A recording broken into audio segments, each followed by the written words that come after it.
Assalamualaikum and hi everyone. For the topic 28.3, diversity among the Spiralians will be covered by our group. Okay, Spiralia is a diverse group of Protestant. Spiralia, the phylogeny of Spiralians have a common classification includes two largest groups, which is Lophotrochozoans and Platyzoans. These animals bilaterally symmetrical during at least one of the stage development and undergo spiral cleavage in other protostomes. As embryo, they have three germ layers, and as adults, they achieve the organ level of organization. Next, for the Lophotrochozoa can divide into two groups, which is Lophophorans and Trochozoans. The Lophophorans, such as Spirozoans, Sporanates, and Brachiopods, they live in aquatic and having a feeding apparatus is called Lophophore. For the Trochozoans, such as mollusk and annelid, they have a trochophore stage of development. They also have free-swimming marine larvae with a band of cilia. This is the picture of Lophotrochozoa characteristic. As you can see, this is Lophophore structure and unique structure of trochophore. Here is Lophophorans. Lophophorans is the lineage of protostome. A recent evidence from analysis of the small subunit of ribosomal RNA and other genes suggests that evolutionary relationships among the Lophophorans within the protostomia are more complex. Lophophorans contain three closely related groups, and first, bryozoans. Bryozoans is in phylum Bryozoa, is aquatic and colonial Lophophorans. Bryozoan colonies are made up of individual curved zooids. So if you can see at this picture, this tiny black is actually zooid. So zooids are not independent animals but rather single members of a colony that cooperate as a single organism. Some zooids specialize in feeding biofilter particles from water with the lophophore. So this is actually the image of zooid using microscope, and this long one is lophophore that we use to filter particles in feeding. Some zooids specialize in reproduction. Some zooids can perform both functions. They also communicating through chemical signal and have protective exoskeleton used to attach to substrates. So next is brachiopod in phylum Brachipodum. Brachiopod is a small group of Lophophorans. It has two hinged shells, which is at the top and bottom. It affects the hard surface within a muscular pedicle and uses lophophore to feed by filtering particles from water. So, this is actually this is actually example of brachipod, and if we see it, we can say that it is similar to bivalve, but actually it's not. So to difference it, you can imagine that there is a symmetrical line here which will divide the right side and left side into the same size. But for bivalve, you can actually make a symmetrical line because it can divide the both sides to be the same. So if you can do a symmetrical line and it have the same size, so it is brachiopod. So next is Pharynx, phylum Pharynidum. Live inside a long tube formed from their own chitinous secretions. This is the long tube mentioned. The tube is buried in the ground. The lophophore extends from the tube, but it can retract very quickly when needed. So this is the lophophore, also used to filter particles in water. So this is what the tube contains, like there is anus, mouth, nephidium body wall, testis, and epistome. So only about 15 species of Spiralians exist in worldwide.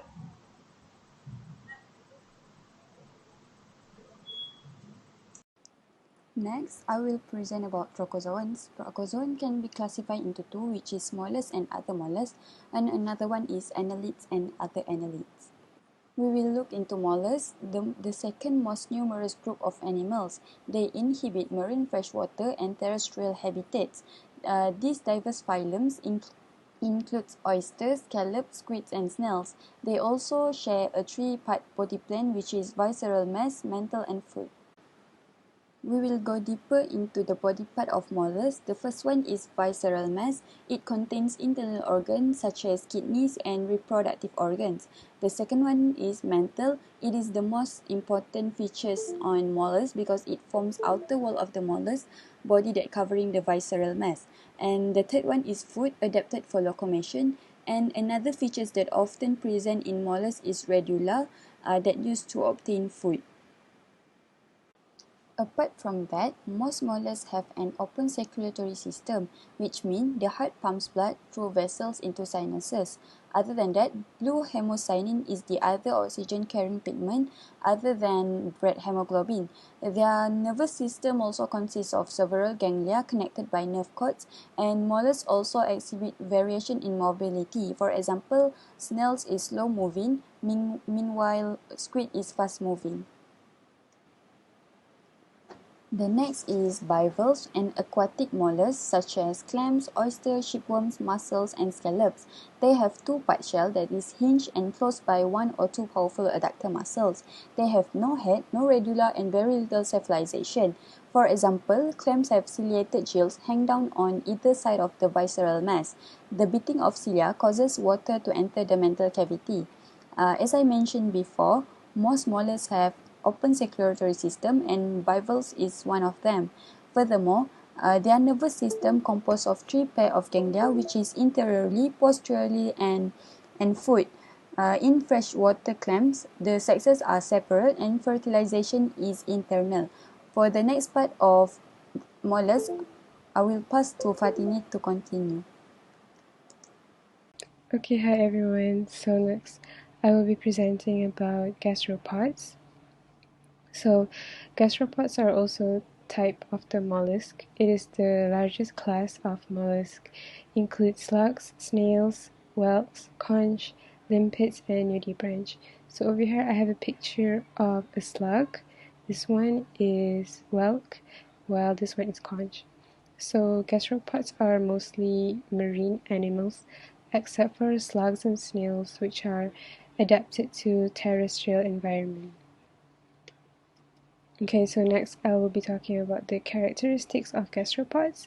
So gastropods, they are usually elongated, have flattened foot, most have one piece, also have coiled shell that protects the visceral mass, except for slugs and nudibranch. So what is visceral mass? Visceral mass is the soft, non-muscular metabolic region of the mollusk that contains the body organs. So in order for the gastropods to protect its body organs, they have the coiled shell. Next, at the interior end, they have a well-developed head region with cerebral ganglion and eyes on the end of the tentacles. And also, land snails are hermaphroditic. So hermaphroditic are animals which have both, male and female sex organs. Okay, so when land snails they meet, they will shoot a calcareous dart into each other's body wall as a part of pre-mating behavior. So calcareous darts, they are also called love darts, and it is a very sharp dart, and they will shoot it to the other snail's body wall. It is an act of a pre-mating behavior, and then Each inserts a penis into the vagina of the other to provide sperm for the future fertilization of eggs, which are deposited in the soil, and the development proceeds directly without the formation of larvae. So that is the process of reproduction for land snails. Next, okay, that is all for gastropods. Next, I will talk about cephalopods. So cephalopods, they range in length from 2 centimeters to 20 meters, and that is about the size of a giant squid. So cephalopods are squids and octopuses, and they are also called head-footed. They have tentacles and arms that circles the head, used to capture prey by adhesive secretion or by suckers, and they also have powerful parrot-like beak to tear prey apart. So how they move, their locomotion is by jet propulsion. They squeeze their mantle cavity so water can be forced out through funnel, and it produces a backward and forward movement. They also have well-developed sense organs, eyes that can focus like camera, and octopuses have well-developed brains, show remarkable capacity for learning. These are some of the pictures of octopuses and squid. Okay, next we will go to annelids. So annelids are also classified under the Trachozoans. Okay, annelids sometimes are called segmented worms. They vary in size from microscopic to tropical earthworms that can be over 4 meters long. The most familiar group of annelids are earthworms, marine worms, and leeches. They are the only trochozoan with segmentation and well-developed xylem.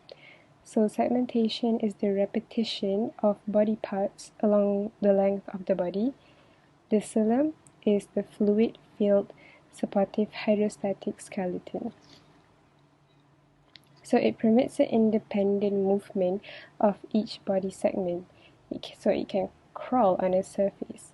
And they also have setae, which are bristles that protrude from the body wall, and it anchors the worm to help it to move. There are two types, oligochaetes and polychaetes. So oligochaetes are annelids with a few setae, while polychaetes are annelids with many setae. So here we are going to talk about earthworms. So the common earthworm, its scientific name is called Lumbricus terrestris. It is a oligochaete. So if you recall what I said, oligochaete are annelids with a few setae. So the setae protrudes in pairs directly from surface of the body. And for locomotion, the earthworms uses muscle contraction and the setae. So they have two types of muscle, which are longitudinal muscles and circular muscles.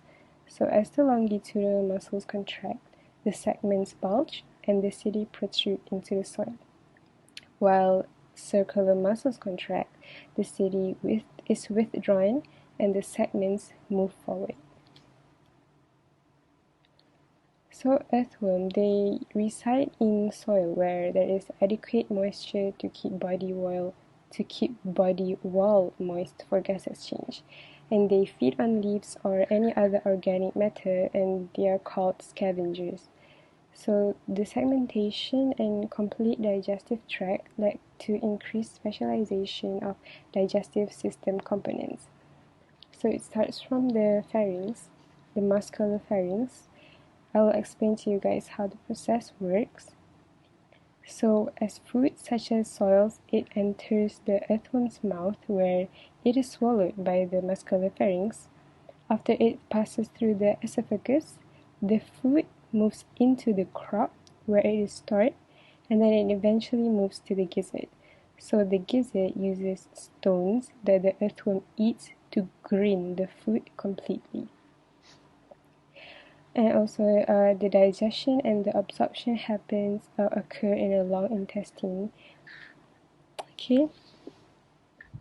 It has a dorsal surface that has an expanded region called the thyphlosoal.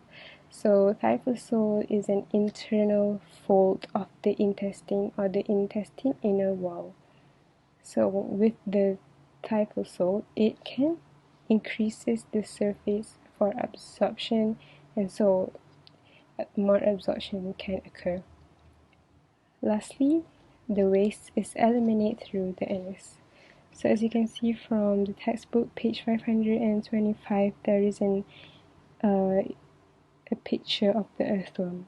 And we can see where the pharynx is, the esophagus, and the crop, the gizzard, lastly to the anus. So that is all from my presentation. I will pass to my other group member. Thank you. I'll continue with segmentation in annelid. So in an annelid, there are many segments, and these segments are separated by internal walls named septa. Most of the segments are the same, but a few are modified to perform special function. So if you look at the first picture, you can see that there is ventral nerve cord. There is a long ventral nerve cord from brain, which has ganglionic swelling and lateral nerve in each segment. Okay, so the excretory system. The excretory system have a pair of nephridium. You can look at second picture, or you can refer to your book, page 526.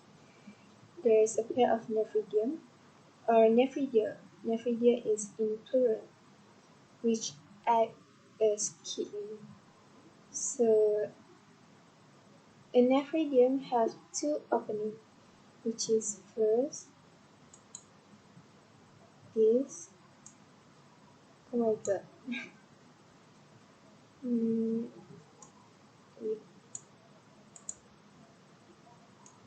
this is the first opening, which is selected funnel that collects coelomic fluids.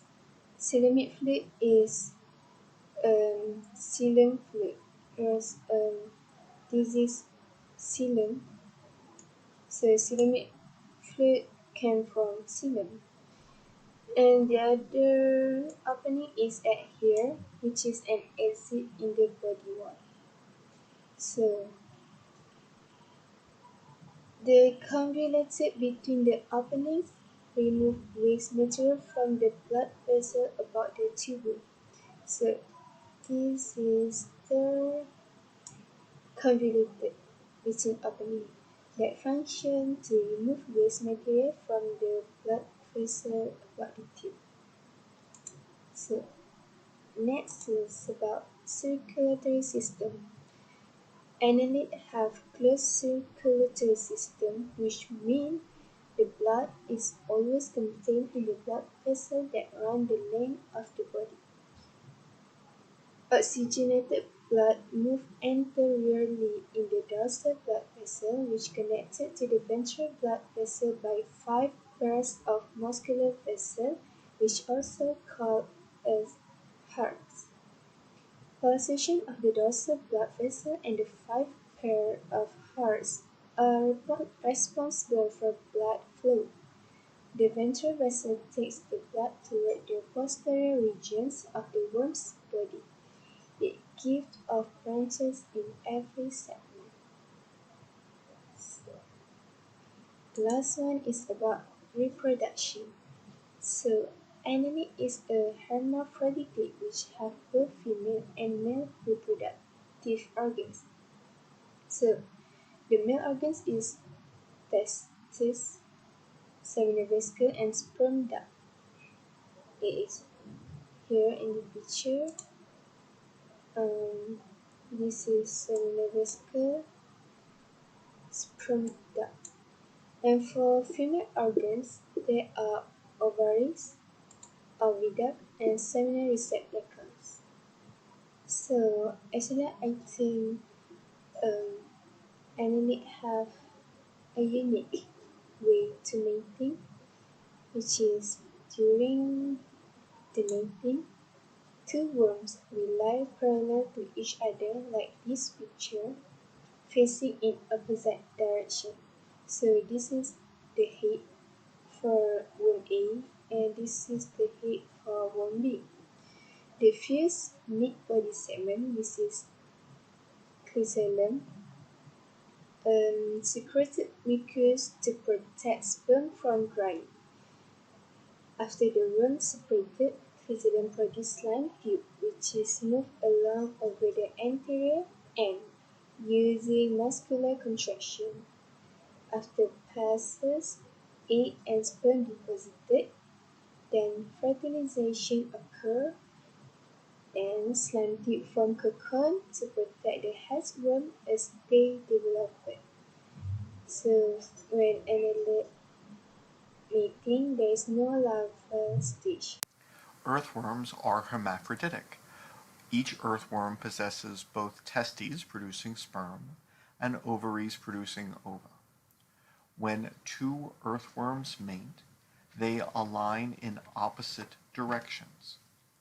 The testes produce sperm which pass from seminal vesicles through male genital pores, which are small openings in the 15th segment of the body. Sperm then travel to seminal receptacles, which are part of the female reproductive system, which store sperm and are located between segments 9 and 10 and 10 and 11. After mating, the clitellum produces mucus, a mucus cocoon which travels along the width of the body and will obtain unfertilized eggs as this mucus cocoon passes the female genital pores in segment 14, and then as the cocoon passes the openings for the seminal receptacles in segments 9 and 10 and 10 and 11, the sperm will fertilize the ova. In terrestrial annelids, there is no larval stage.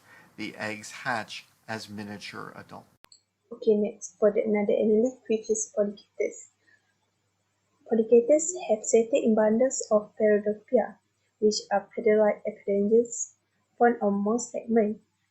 These are used not only in swimming but also as respiratory organs where the expanded surface area allow for the exchange of dissolved gases. Some polychaetes are free-swimming but the majority live in crevices or burrow into the ocean bottom.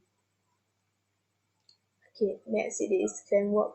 As you can picture here, it is clamworm. Clamworm are predaceous polychaetes that undergo spiralization. They prey on crustaceans and other. They are also captured by a pair of strong siphoners toward the extinguish a bar of barriers. Ineris is spiralized, having a head region with eyes and other sense organs. Another group of marine polychaetes are also a tube worm. One such have a radulus for users to gather food. There are also another worm have radulus such as Christmas tree worm, fanworm, feather duster worm. In feather duster worm, there are the beautiful radulus cause the animal to look like an old-fashioned feather duster. Polychaetes have breeding season. During this time, the worm have a sex organ. In Nereis, many worms simultaneously shed a portion of their bodies containing egg, either egg or sperm, to have a fertilization. The zygote rapidly develop into a trochopod larva. Okay, next proceed for the leeches. Leeches live in freshwater habitat. They are ring size less than 2 cm. Meanwhile, for the mythical leech, they are 20 cm. They are exhibited variety of pattern and color, but most of them are brown or olive green. The leech body flattened dorsovertebral have some body plan as other annelids, but nascent, and each body ring has several transverse grooves. Most leeches are feathered attach themselves to open ones. But some bloodsuckers, such as medical leech, can cut through tissues. Leeches are able to keep blood flowing by means of pyridine, a powerful anticoagulant, in their saliva. Leech saliva contains a chemical with local anesthetic properties. Medical leeches have been used for centuries in blood clotting and other procedures. That's all from us.